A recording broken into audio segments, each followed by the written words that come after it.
Well, I'm not really talking about the future. I can only talk about what we said in the monetary policy report from December. And already then we clearly stated that the Swedish economy will shrink in the course of 2023.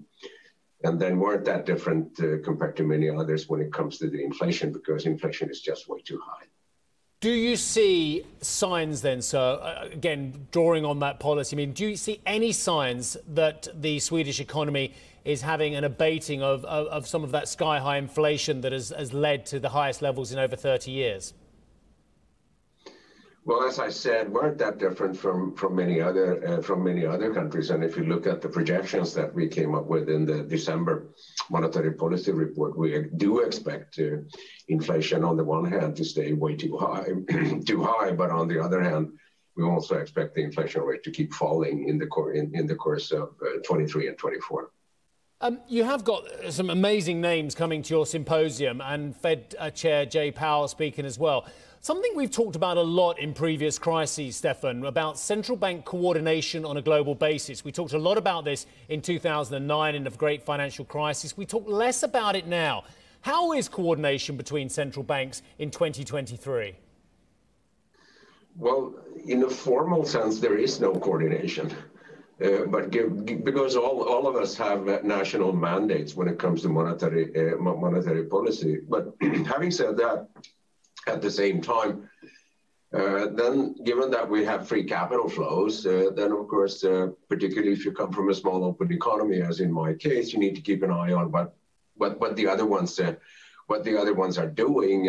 And presently, given that inflation is too high in so many places, even without coordination, you get the impression that there is coordination, but that certainly is not the case, because the coordination, what happens is that what you can see and what you observe is each central bank trying to meet its inflation target. And in a global world, given that there is inflationary pressure in many places, then we don't do exactly the same things, but monetary policy tend to move, at least to some extent, in the same direction. Governor, for a long time we've been talking about rates either going up or going down, some sort of movement, but coming through in the global dialogue towards the end of last year was this pause by the Fed, but also for other central banks to hold rates where they are when we get to a certain level. And this is certainly a story stateside as we have this global conversation with Jay Powell, but also potentially at the Riksbank with some conversation that once we get to a level, say maybe 3% in February, that there could be a holding pattern for the rest of the year. What does it mean for central banks to be holding at these elevated levels? Where do you think some of the pain points might be felt for just pressing the pause button?